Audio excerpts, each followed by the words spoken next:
मैं अभी सीएनएन की एक रिपोर्ट पढ़ रहा था और इस सीएनएन की रिपोर्ट बड़ी ख़तरनाक है। ख़तरनाक इस हवाले से है कि जंग बंदी में जो ये खामोशी है, इस खामोशी में बहुत बड़ा एक लावा फूटने वाला है। अब सीज़ फायर तो जारी है, लेकिन सीज़ फायर में अभी तक किसी भी सतह तक कोई मुज़ाकरात के हवाले से बातचीत जो है वो नहीं चल रही। लेकिन जो निक रॉबर्टसन है, एडिटोरियल है, ये डिप्लोमेसी के बहुत बड़े जर्नलिस्ट है, वो इस्लामाबाद में मौजूद हैं और इस्लामाबाद में बैठ के उन्होंने एक आर्टिकल लिखा और आर्टिकल बहुत ख़तरनाक है। आर्टिकल इस हवाले से भी है कि इकॉनमी जो है वो किस तरह से उसको नुकसान हो रहा है, लेकिन आइंदा क्या लाए अमल क्या होगा, उस पर ईरान के ऊपर उन्होंने वाज़ह तौर पर लिखा और साथ ये अल्फाज भी इस्तेमाल किए कि ईरान अब एक ताकतवर चिकन के तौर पर सामने जो है वो आ रहा है।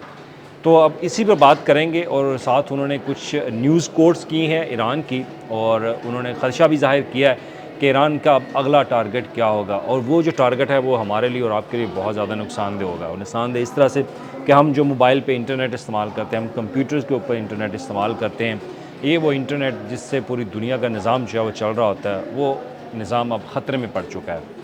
इससे पहले भी कई जो मीडिया आउटलेट्स हैं उन्होंने बाकायदा रिपोर्ट किया था कि हो सकता है कि ईरान जो है वो अटैक करेगा सी बेड में जो फाइबर केबल हैं उनके ऊपर, लेकिन वो हमला अभी तक नहीं हुआ। उसके बाद सीज़ फायर हो जाता है। सीज़ फायर के बाद अभी तक भी ईरान जो है वो मुज़ाकरात के ऊपर नहीं आ रहा, वो किसी डील के ऊपर नहीं आ रहा। और बज़ाहिर अब इस पे जो एनालिस्ट हैं, डिफेंस एनालिस्ट, वो कहते हैं कि ईरान के पास अभी भी कोई ना कोई ऐसी चीज़ मौजूद है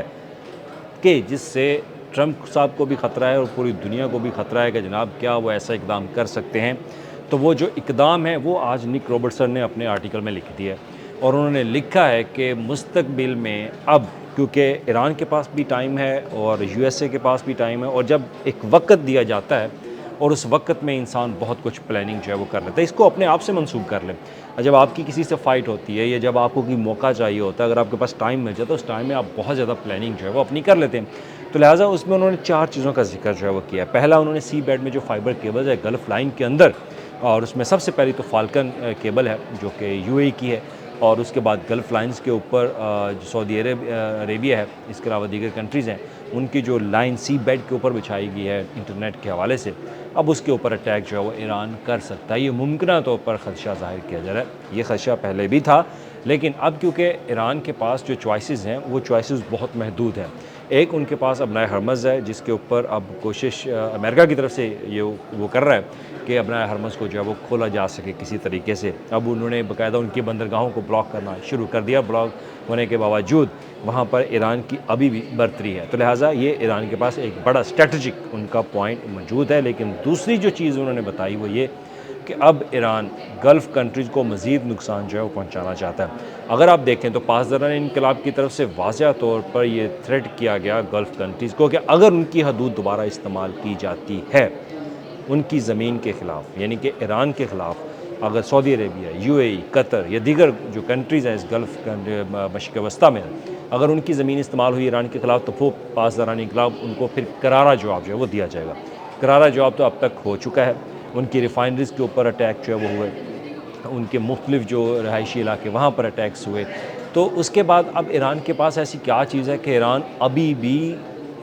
अमेरिका के आगे जो है वो झुक नहीं रहा।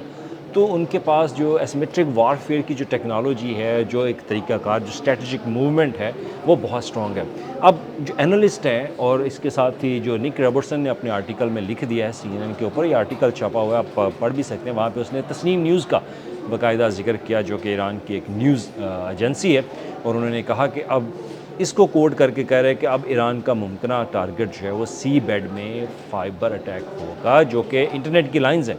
उनको नुकसान पहुंचाया जा सकता है। अब आपके ज़हन में सवाल होगा कि उसको कैसे नुकसान पहुंचाया जा सकता है, तो भाई इसके लिए ईरान के पास जो उनकी सबमरीन्स मौजूद हैं वो बहुत ज़्यादा नुकसान पहुंचा सकती हैं। अब वो सबमरीन्स 39 उनके पास छोटी जो आबदोज़ें हैं वो मौजूद थी। अब आबदोज़ों के बारे में उनके पास जो टेक्नोलॉजी है वो ये कहती है कि जनाब ये आबदोज़ उन्होंने छोड़ दी है, वो जब चाहें जैसे चाहें इसको कंट्रोल करके किसी भी सतह पर हमला जो है वो कर सकते हैं। तो लिहाजा उनके पास माइंस भी मौजूद हैं, वो माइंस को टेक्नोलॉजी का इस्तेमाल करते हुए वहाँ तक पहुँचा के सिर्फ एक तार को नुकसान पहुँचाना है, फिर सिस्टम जो है वो मुअत्तल हो जाएगा। अब इससे नुकसान किस किस को होगा? एक तो गल्फ़ कंट्री को नुकसान जो है वो सबसे ज़्यादा हो गया, लपेट में आएंगे आप भी और मैं भी, और उसके बाद इंडिया भी लपेट में आएगा, बांग्लादेश भी आएगा, साउथ एशिया इसमें लपेट में आएगा, यूरोप भी इसमें लपेट में आ सकता है। अब यूरोप का लफ्ज़ मैंने इसलिए इस्तेमाल किया क्योंकि बहुत ज़्यादा जो एक ट्रांजैक्शन का सिस्टम जो होता है, ऑनलाइन बैंकिंग का सिस्टम जो होता है,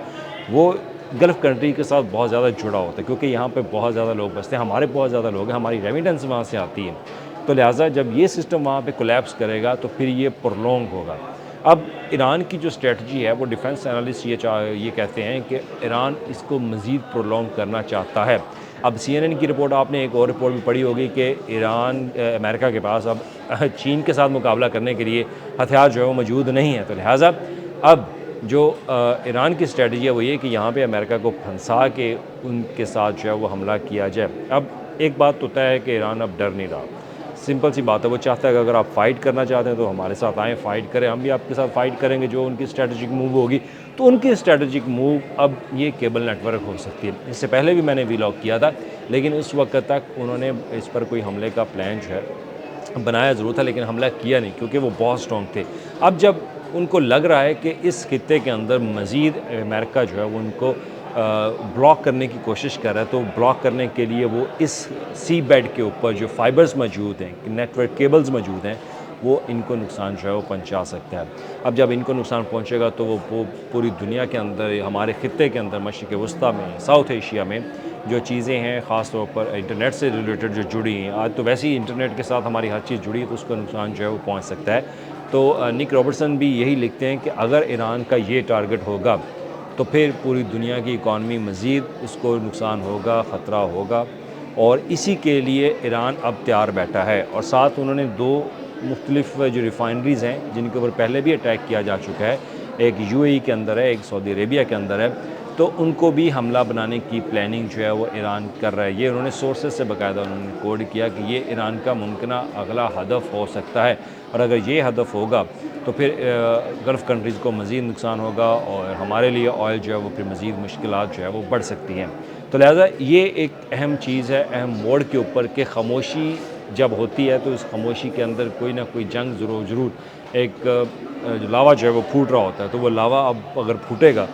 तो फिर वो बहुत ज़्यादा नुकसान होगा। और इसी आर्टिकल के अंदर एक चीज़ उन्होंने ये भी वाज़ह की कि अब अमेरिका के पास चॉइसेस जो है वो बहुत कम हैं। चॉइसेस अगर एक ही है तो उस एक चॉइसेस का इस्तेमाल करते हुए आप किसी तहज़ीब को ख़त्म तो कर सकते हैं, लेकिन आप इससे आने वाले जो दिनों में दूसरे जो खित्ते हैं इसके अंदर उनको भी नुकसान होगा, और उस खित्ते के अंदर अमेरिका के अलाइज़ भी मौजूद हैं, हम भी मौजूद हैं, गल्फ़ कंट्रीज़ भी मौजूद है। अगर वो अब ऑप्शन जो है वो इस्तेमाल की जाती है, अगर वो ऑप्शन इस्तेमाल नहीं करते तो फिर ईरान के पास जो स्ट्रेटजिक मूवमेंट्स हैं वो बहुत ज़्यादा है उनके पास, और उनकी पहली स्ट्रेटजिक मूवमेंट इस सिस्टम को प्रोलॉन्ग करने के लिए, इस सिस्टम को मज़ीद नुकसान पहुंचाने के लिए, जो कि फ़ौरी नुकसान होगा लेकिन कवर जो है वो जल्दी नहीं हो सकेगा, वो है उनका सी बेड में पड़ी इंटरनेट केबल, जिनको वो नुकसान पहुंचा सकता है। और यही ईरान की अगला हदफ है, और बाकायदा ईरान का मीडिया भी इस पर बात कर चुका है, और अब CNN इस बात पर अगर ये कर रहा है तो इसका मतलब है कि आइंदा आने वाले दिनों में ये मुश्किलात हमारे लिए बढ़ सकती हैं कि हम इंटरनेट से महरूम हो जाएं। शुक्रिया। कितने मिनट?